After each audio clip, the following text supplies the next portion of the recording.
In our previous episode, we learned that more than $250 billion a year is spent in the U.S. on advertising.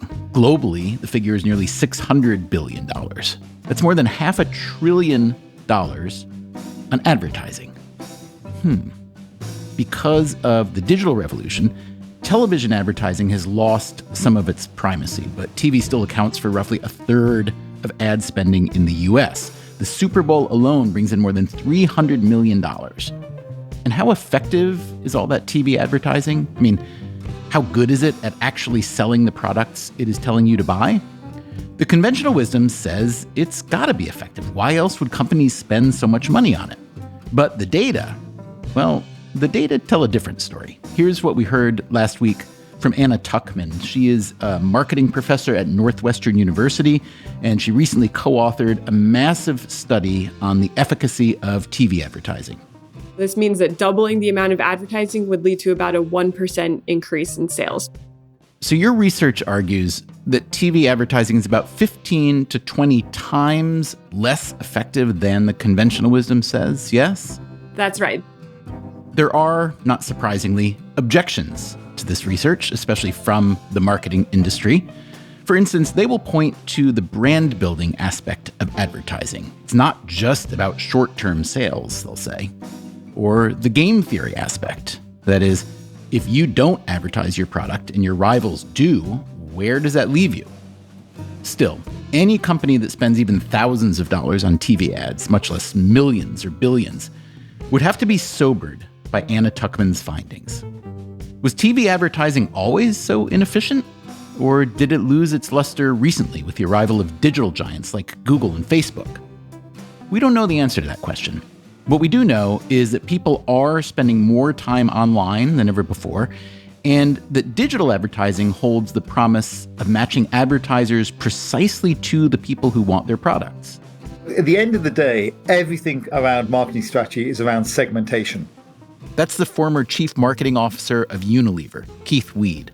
The more relevant you are to the audience, the more interested they'll be in your message, and the more interested they'll be in your message, the more likely they are to buy your product. And thanks to the cookies on your phone or computer, such a cute name for such a powerful tracking device, you are constantly telling the companies who installed those cookies exactly what you are interested in. You also tell them where you live, what you wear and listen to and eat, what kind of people you hang out with, which god, if any, you believe in, which political party you hate less than the other. Yes, the thinking behind advertising has changed radically with the arrival of digital and data. The internet has made it almost too easy to sell to us, and sell to us they do. Last year, advertisers spent $123 billion on internet ads in the US. It's just less than half the total ad spending across all media. That's how Facebook and Alphabet, the parent company of Google, have become two of the most valuable companies in the world. More than 80% of Google's revenue comes from advertising. More than 98% of Facebook's revenue comes from advertising. With so many advertisers spending so many billions, they must be getting a healthy return on their investment, right? So digital advertising must be effective, right? Today on Freakonomics Radio, a hard look at the hard-to-find evidence around digital advertising. Oh, ads definitely work, but we can't tell you how or why or give you any evidence for it.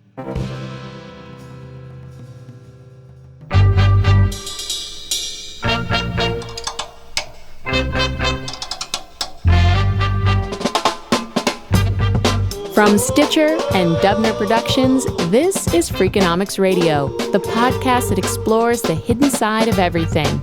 Here's your host, Stephen Dubner.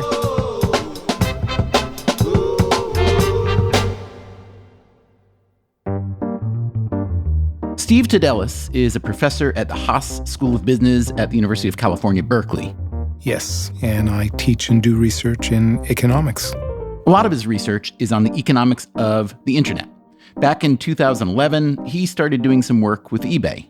I was asked to hire and lead a team of economists and work with a variety of the businesses within eBay. The hiring of prominent academic economists is a long-standing practice at tech firms. Hal Varian, also from Berkeley, has worked for years as chief economist at Google. John List from the University of Chicago has done similar work, first at Uber and now at Lyft. So here was Steve Tadelis at eBay. And at one point, one of the directors there realized that as economists, we should know something about econometrics, which is the statistics of measuring economic activity. And they wanted to see if we could vet a consultant that they recently hired, a consulting firm, to do quantitative marketing analytics and help eBay figure out how to spend their scarce marketing dollars. Let me just say that scarce here is a relative term. At the time, eBay was spending about $1 billion a year in a variety of marketing activities. Okay, so it makes sense that eBay would want to know how effectively that money was being spent. More than half of it was going toward internet ads. And this outside consulting firm was going to analyze the efficacy of those ads. And the goal was to speak with this consulting company and see if they're going to use solid and vetted ways of measuring these returns to advertising. To be fair, measuring the efficacy of advertising can be really hard. Last week, my Freakonomics friend and co-author Steve Levitt told us about trying to help a big box retailer measure the efficacy of their TV ads. One issue is that they really only advertise 3 times a year, for Father's Day, Black Friday, and Christmas. And so you, of course, have a correlation between when you're advertising on TV and when you're selling things, but it's not necessarily or even primarily because of the ads. It's because the company knows when the big selling days are, and they target their ads around it. So teasing out the causal part, the sales that wouldn't have happened absent the advertising, is just a really hard problem. But within that firm, Levitt found, the executives were convinced it was the ads that caused the sales. Steve Tadelis again. This is the kind of wrong analysis that many people end up falling into when they are not that conscientious about the difference between causation and correlation. Tadelis knew this would be a hard problem for eBay as well, and that's what these outside consultants were supposed to figure out. So I got on a call with them and very quickly was able to confirm that what they're doing was quite wrong. Uh-oh. Just so you know, consulting firms also like to hire academic economists to do this kind of work, so you can maybe see where this is going. Tadelis is listening intently on the call, which was on a landline, which will make sense in a second. And when Tadelis suggested that the consultant's proposed methodology would not be able to untangle correlation and causation, they responded using a whole bunch of jargon, especially the term proprietary transformation functions. Proprietary meaning that's our secret. Transformation functions meaning who knows. Tadelis said he still didn't understand how these consultants were going to measure the thing that needed to be measured, the marginal effect of the ads that eBay was spending millions on. Then the head of the company replied by saying that to do the marginal measurement, they're going to use Lagrange multipliers. Well, I paused for a second because I know what Lagrange multipliers are. I used to teach this stuff, and I couldn't understand what they're trying to do here. And that's when the dime dropped. They're trying to out-jargon me. So I replied by saying, well, we all know that the Lagrange multipliers measure the shadow values of constraints in an optimization problem. So it would really help me if you explain to me what is your objective function and what are your constraints. After a short pause, and this is where I have to take my hat off to the founder of that consulting company, he immediately responded with the only and best answer he could give, which was, Steve, are you driving now? Because I can't hear you, you're breaking up. Tadelis took his concerns back to his bosses at eBay. He proposed a different way to understand the impact of the online ads eBay was buying. He offered to run some randomized experiments. To a researcher, that's the gold standard. And there was not any buy-in. But coincidentally, one of the advertising and marketing teams wanted to renegotiate a deal with Yahoo and Microsoft Network, namely the Bing search engine. That is, eBay wanted to renegotiate the terms under which they bought search ads on Bing. And before doing that, they ceased all payments for brand keyword advertising. That's because eBay was trying to create some leverage heading into their renegotiation. Okay, but now we need a primer on keyword advertising and how you actually buy online ads. Right. So just like you could imagine the auction for a piece of art at Sotheby's, where the auctioneer puts up this Picasso and says, how much are people willing to pay, and then give it to the highest bidder. Something similar is happening every time someone searches for anything on Google or Yahoo or Bing or any other search engine. And you have companies that are bidding on different kinds of keywords. Companies that want to advertise online come up with a list of words that they think will give them the best chance of connecting with people who are searching for what the companies are selling. These could be branded keywords like eBay or Verizon, or non-branded keywords like stiletto heels or cable TV. If I'm in the insurance industry and someone is searching car insurance on Google, I want to be there, but I don't want to be there when someone is searching for falafel. Unless maybe you've got a specialty line of falafel insurance. And once someone types car insurance, the second they click enter, all these computers are basically running these auctions instantaneously. This is done with the aid of sophisticated algorithms. So they have all the bids, they allocate it to the winner, and that's how the ad pops up. When Tidelis was working for eBay, the company was in the practice of buying brand keyword ads, which meant that if you did an online search for eBay, the top result before all the organic search results was a paid ad for eBay. The Federal Trade Commission requires such ads to be clearly labeled as ads, although some of the labeling is pretty subtle. Go do a Google search for something like best running shoes, and you'll see what I mean. Anyway, these paid eBay ads that Tidelis is talking about. Now, this is what the consulting company said had the highest bang for the buck, which of course made no sense from a common sense perspective, because if I'm already searching for eBay, I know exactly where I want to go. So the fact that the ad intercepts me and I click on it is just coincidental, and it cannibalizes what would have been a free click on the organic search. So when eBay, in planning to renegotiate their deal with Bing, turned off their brand keyword advertising, that gave us what's called a natural experiment. This is what economists dream about, a change in a variable that affords a real opportunity to separate correlation from causation. We could measure visits and we could measure purchases, and we could see whether there was any drop in clicks and purchases. And not surprisingly, all the search that was taken away from the ads just ended up coming for free through the organic search, because right below the ad was the free link to eBay. Once we had those results, I went to the chief financial officer of eBay North America and showed him the analysis, to which he responded, okay, you guys were right. What do we do next? And that gave us the open door to design more sophisticated experiments. Tidelis wound up running 2 experiments, along with fellow economists Thomas Blake and Chris Nosko.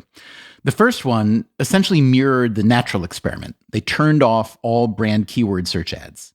Which means that if someone searches for eBay, eBay will not surface an ad. The conjecture that we had, which I can't see any other conjecture, is that if there is no competition for keyword eBay, then once you remove that ad, the organic search is going to be the first thing that people see, and that means that they're going to go to eBay directly without having eBay pay any fees to the search engine for the advertising. And that is precisely what they found. Surprise, surprise. Other researchers have found even more pronounced results. Imagine that an eBay competitor, like Amazon, enters an ad auction for the keyword eBay and wins that auction. This means that when you search for eBay, the top link you'll get is an Amazon link. In such cases, researchers found, most people just ignore the Amazon link and move on directly to eBay. which means brand keyword advertising, whether it's your brand or someone else's, is a waste of money. Exactly. Imagine you're a restaurant owner and you want to hand out coupons in order to get people to come to your restaurant. And if you want to measure the returns on that coupon, you really need to know how many people would come without the coupon. Because here's the thing, for every person who would have come anyway, you're losing money. The analogy, in my view, of brand keyword advertising is handing out the coupons inside the restaurant. The second experiment Tudelis and his colleagues ran used non-branded keywords, just the names of things that people might be looking to buy online, like guitar or boots or picture frame. Yes, so for non-branded search, we actually had no idea what the results are going to be, because here, if I am searching, for example, a studio microphone, I'm sure that on eBay I might find a variety of used ones. But if I'm not thinking about eBay and I just search for studio microphone, if eBay doesn't pay an ad, they might not even show up on the first page. And by the way, the automated machines at eBay that were doing the online bidding, they had a basic library of close to 100 million different combinations of keywords, because eBay has practically everything you could imagine for sale on the site. So we really had no idea what the returns for the non-branded searches would be.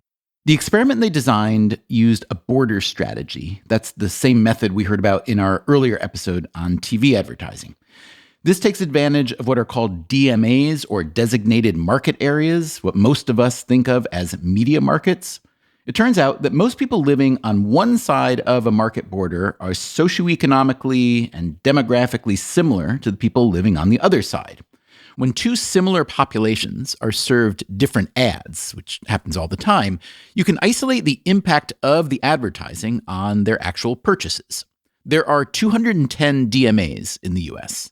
And we took a third of these DMAs and we turned off all paid search advertising. This was an extremely blunt experiment where we're saying, what would happen if we didn't advertise at all? And to our surprise, the impact on average was pretty much zero. Did you catch that? They turned off all their keyword search ads, then measured actual sales. And the impact on average was pretty much zero. And what was eBay's existing belief about paid search advertising? The company believed that roughly 5% of sales were driven by paid search advertising, meaning that they believed that if you would pull the plug on advertising, sales would drop by 5%. What we found was that sales dropped by about 0.5%. So that's an order of magnitude less, and it was not statistically different from zero. But maybe it's still worth it to gain even that 0.5%. Now we have to know what the advertising costs and measure the return on investment.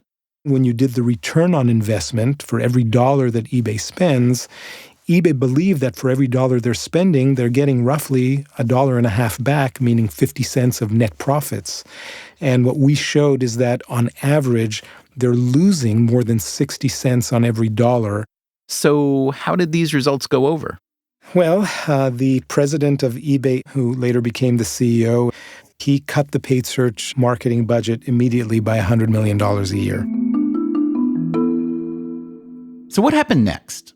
You might think, what with capitalism being the hyper-competitive, market-optimizing, perfect information ecosystem it's supposed to be, you might think that other companies, once they learned about this eBay research, would cut their online ad spending, or at least commission their own research to test the theories.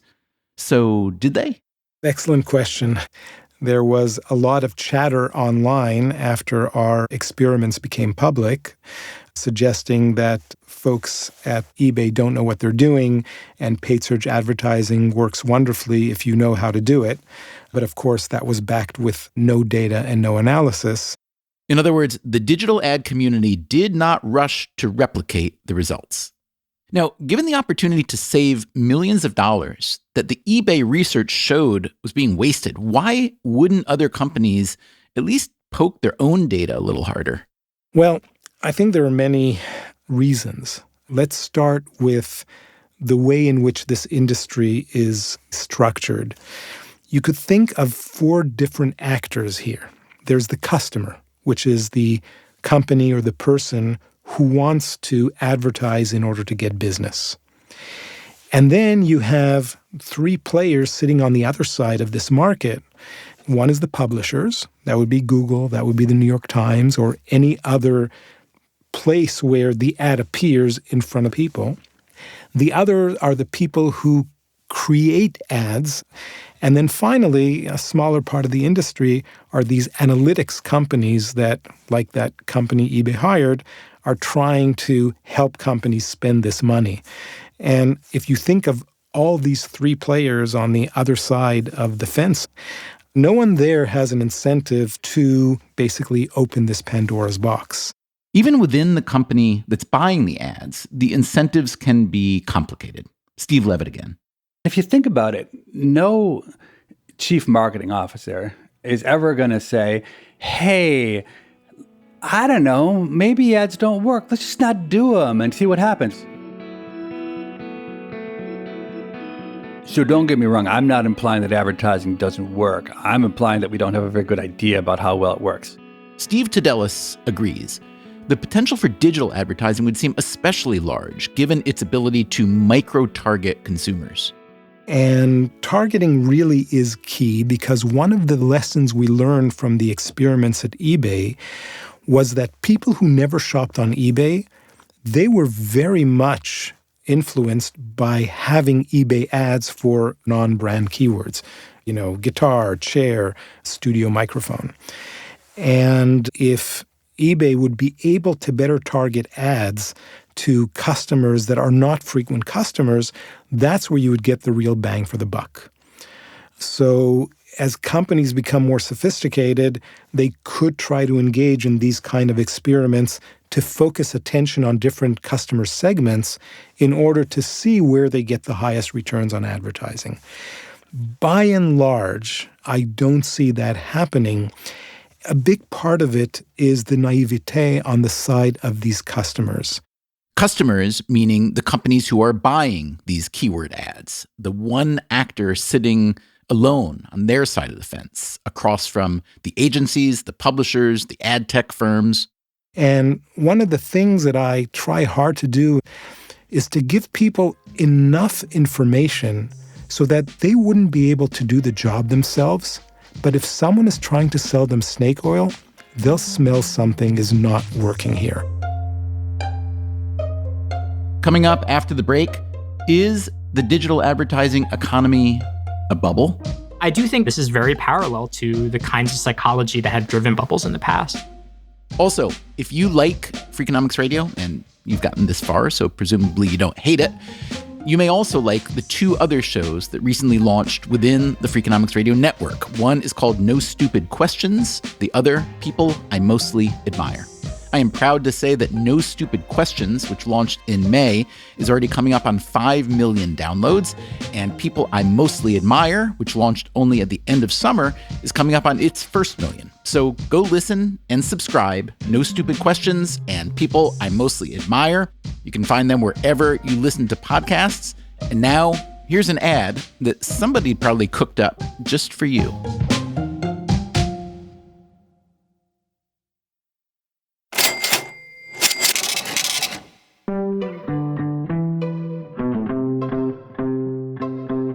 We reached out to Facebook and Google with some questions about their ad business and to get a response to the research we've been discussing today, which argues that paid search advertising is substantially less effective than the conventional wisdom holds.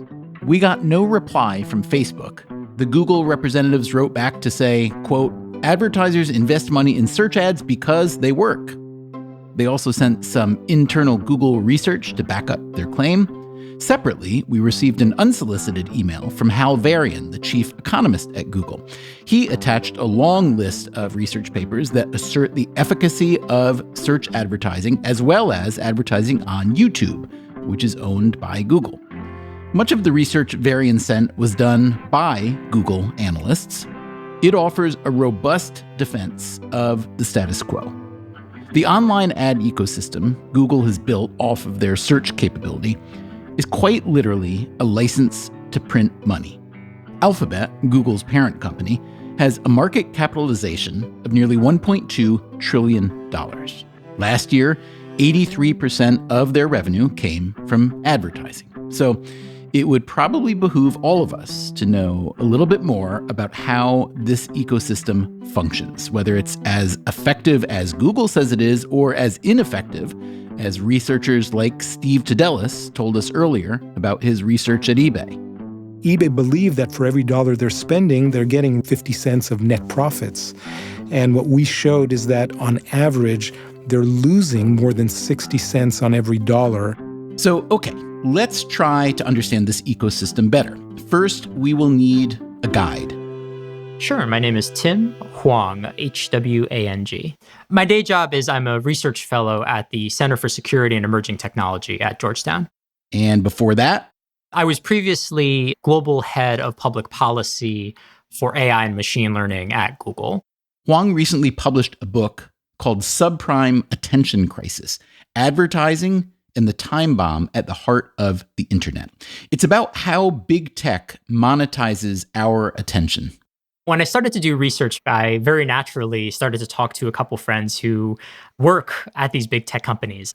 And it was a little bit like talking to someone who works in national security or the intelligence community or something like that, because they would be like, oh, ads definitely work, but we can't tell you how or why or give you any evidence for it. Google would plainly dispute that there is no evidence for whether online ads work. Tim Huang recognizes he is tilting at windmills here, trillion-dollar windmills. But in fact, he first grew skeptical about online advertising while still working at Google. He began reading trade journals and going to conferences. And I had this fascinating experience where one of these keynotes at this conference was given by Nico Newman, who basically is a big ad critic. Nico Newman is a marketing professor at the Melbourne Business School in Australia. And he presented two really fascinating studies that his lab had done. The first one was looking into the quality of data used in the ad tech industry, basically demonstrating in many cases it was incredibly inaccurate. And the second one was he took dead aim at the hype cycle around AI that exists in ad tech right now, where people are saying, if you have this latest machine learning, you have this AI, you'll be able to do targeting in a way that you never, ever were able to do before. And Nico's lab did some experiments that demonstrated that in many cases, machine learning was finding people who would have bought the product anyways. Bringing this message to an ad tech conference is a bit like bringing a safety pin to a balloon conference. I looked around being like, wait, so would people be angry? And it was just total dead air. No one responded, no one engaged with it. And it got me really interested in thinking about, like, is there a bubble here? A bubble like the dot-com bubble or the subprime bubble or the tulip bubble. Because this is exactly the kinds of behavior that occur in other financial bubbles where the red lights are flashing, but everybody in the industry just refuses to take a look at the real data. Huang began thinking about how bubbles happen. So the origins of every bubble come in this gap that occurs in a marketplace.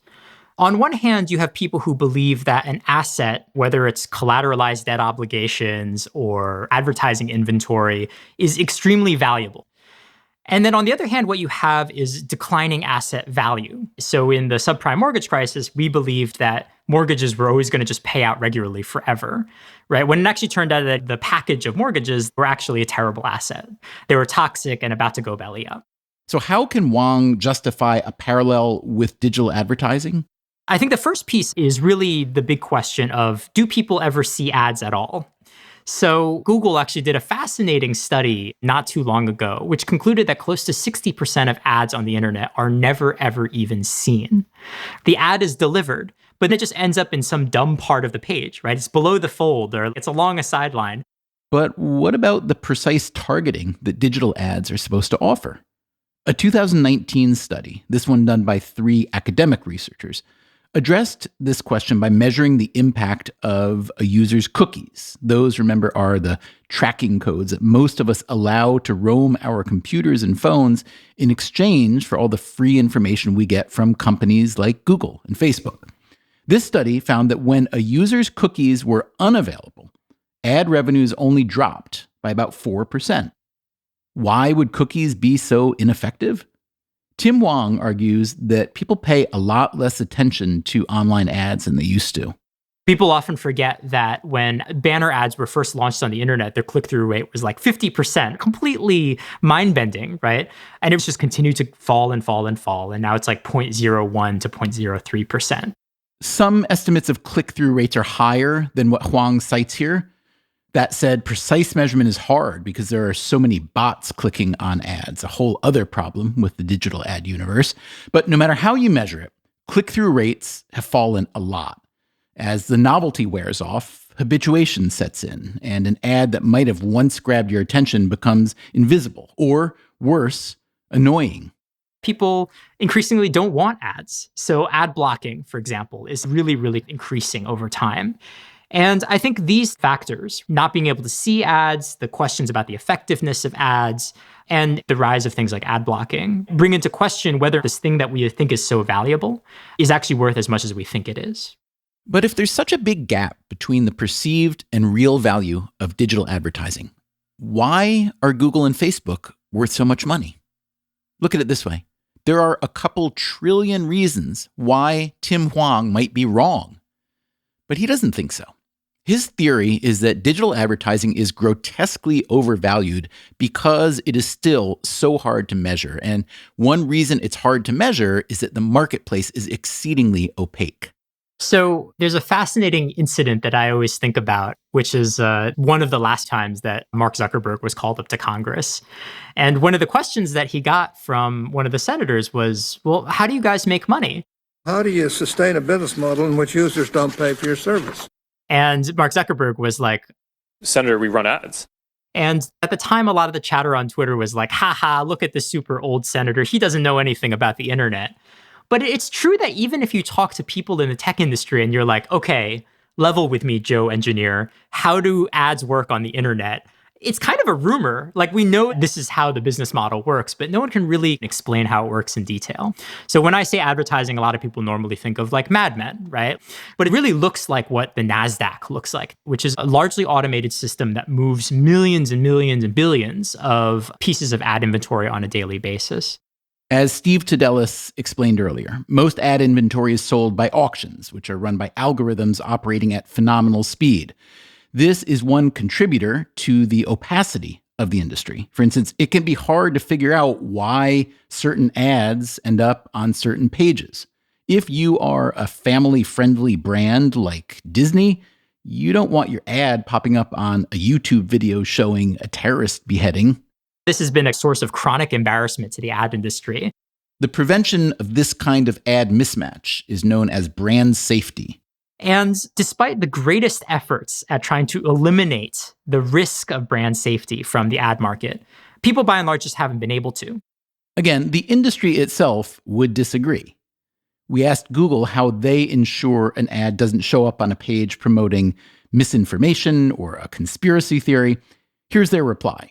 We have strict policies that govern what kind of content we place ads on, and if we find a page or website that violates our policies, we take immediate action.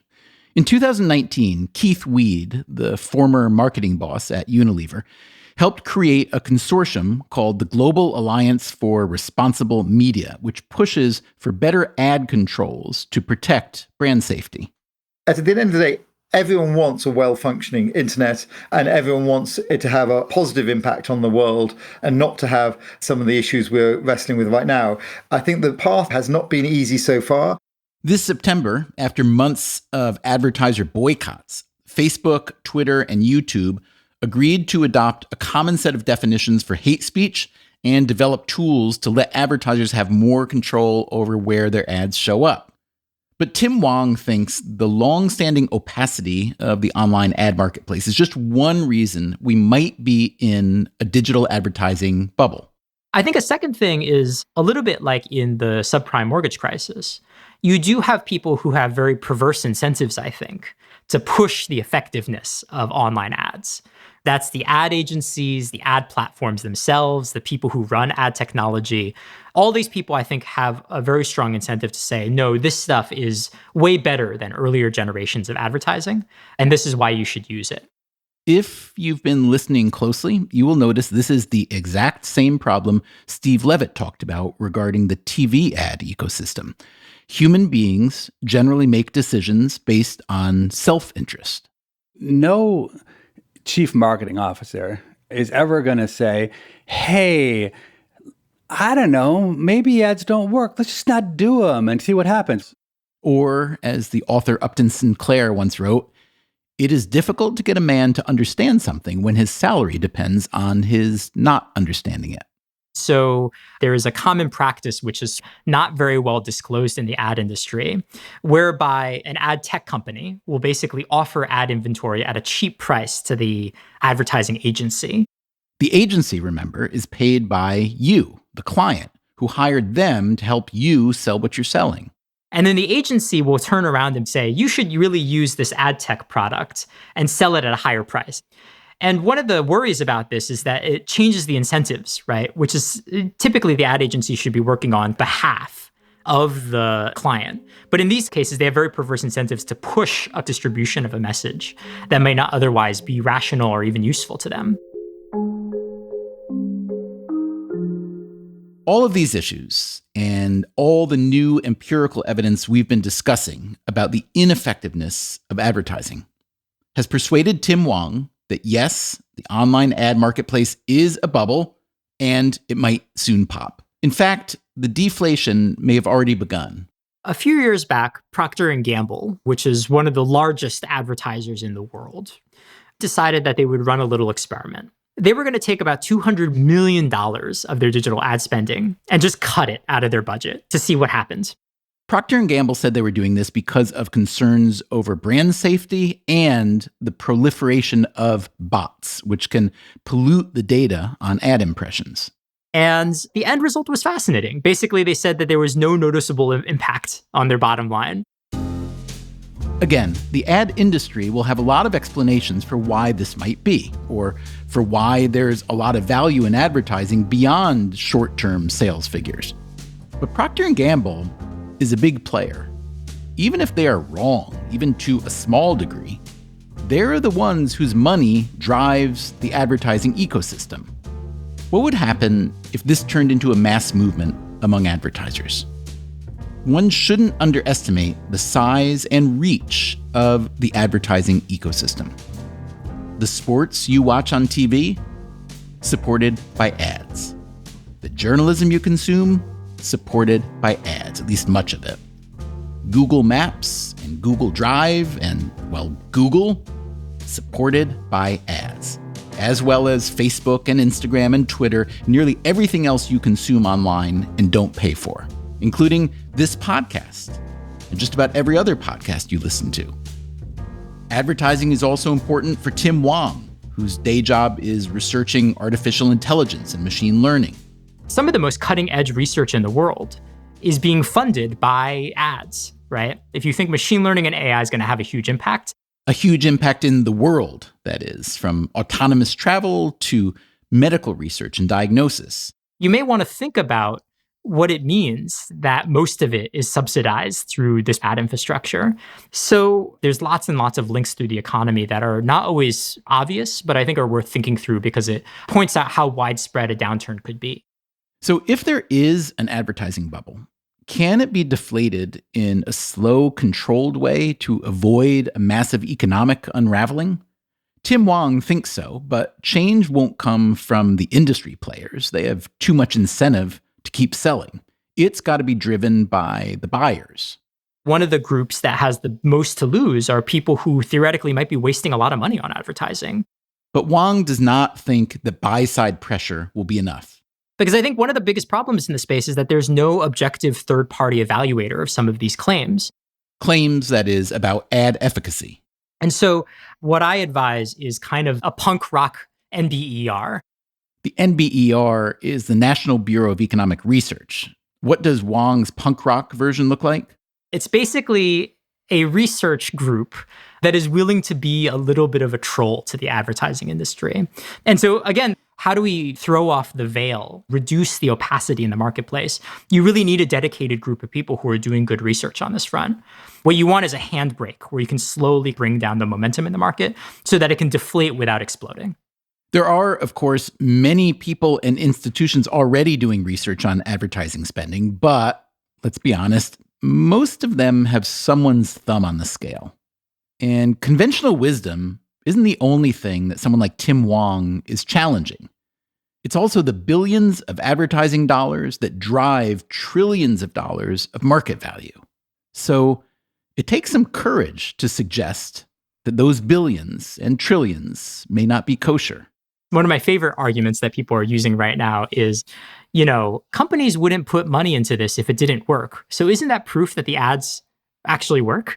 That, in fact, is exactly what we heard earlier from the Unilever veteran Keith Weed.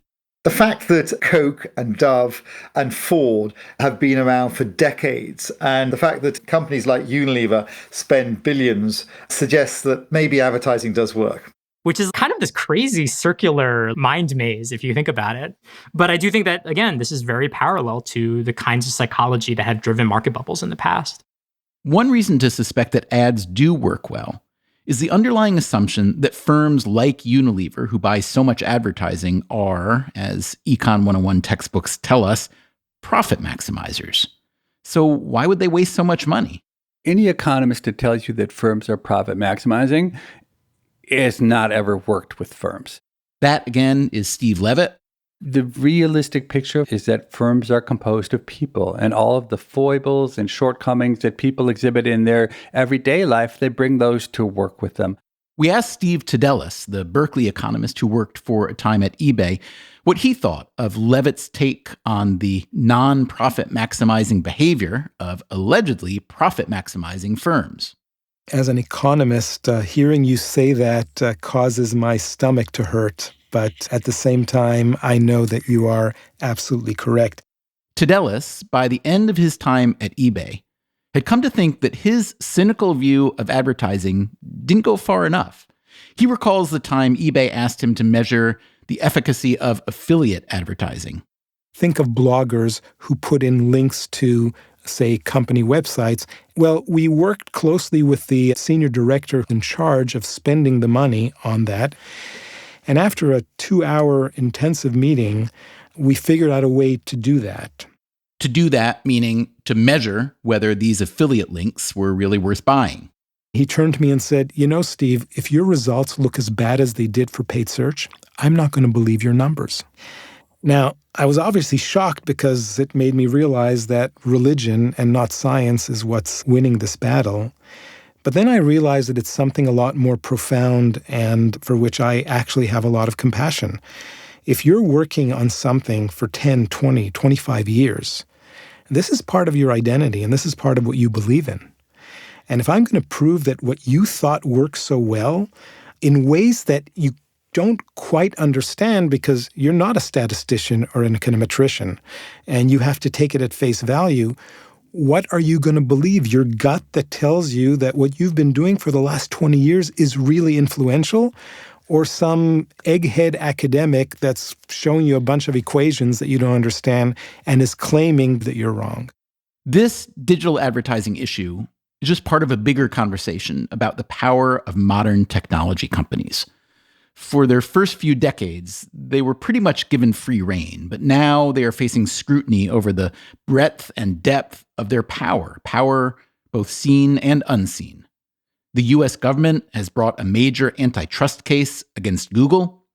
Facebook, YouTube, Twitter, and frankly, thousands of digital platforms and repositories stand accused of promoting misinformation and or mishandling user information. Given all that, society probably deserves a better answer than a lot of companies pay a lot of money for advertising, so it must work. I think the question isn't necessarily, do you want an internet with ads or without ads? That, again, is Tim Hwang. The question is, do you want an internet that's just based on a huge monoculture that's largely funded through ads, where the most powerful companies use ads and where VCs don't choose to invest if you don't use ads, right? And I humbly suggest, no. The kind of internet that I want to see is an internet that has a bigger diversity of business models and where ads don't suck all the air out of alternative business models.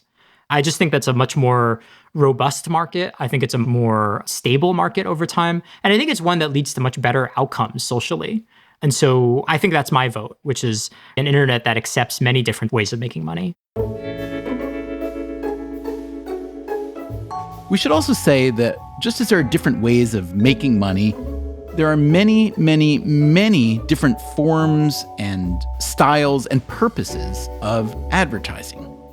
Over these past 2 episodes, we have talked about 2 of the biggest ad marketplaces, TV and digital. But there are, of course, many other advertising channels, and within all these channels are countless variations. Local ads versus regional or national ads, calls to action versus brand building, ads about price versus ads about quality, ads for new products or services versus established ones, ads meant to inspire or entertain versus ads that just deliver information. Personally, those are the ads I respond to most, learning some information I didn't know about some product or service that sounds useful or fun for me or my family. I can think of at least 8 or 10 things I bought after first learning about them by voicing the advertisements that go on this podcast. Our business partners have told us that one reason the podcast industry has grown so much lately is because advertising is particularly effective on podcasts, given the intimacy of the medium. I have no idea if this is really true, but I want to believe it is. Why wouldn't I? It's my livelihood. So you could say this puts me on both sides of the fence, true believer and skeptic at the same time. One might say this is a sign of intellectual laziness, a move right out of Upton Sinclair, but I'm going to go with F. Scott Fitzgerald instead. Here's how he once put it.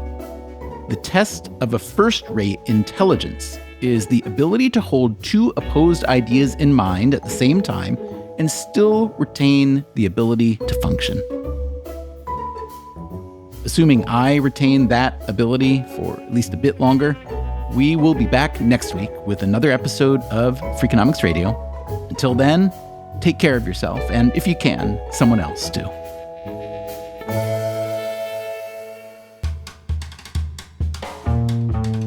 Freakonomics Radio is produced by Stitcher and Dubner Productions. This episode was produced by Daphne Chen. Our staff also includes Allison Craiglow, Mark McCluskey, Greg Rippin, Zach Lipinski, Mary Duke, and Matt Hickey. Our intern is Emma Terrell, and we had help this week from James Foster. Our theme song is Mr. Fortune by the Hitchhikers. All the other music was composed by Luis Guerra.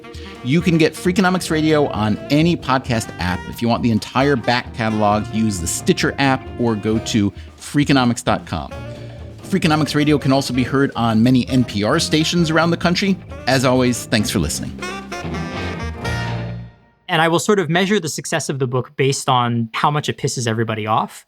And on that front, I'm glad to report that we definitely have had ad tech people being like, this guy's an idiot. That's just music to my ears. Stitcher.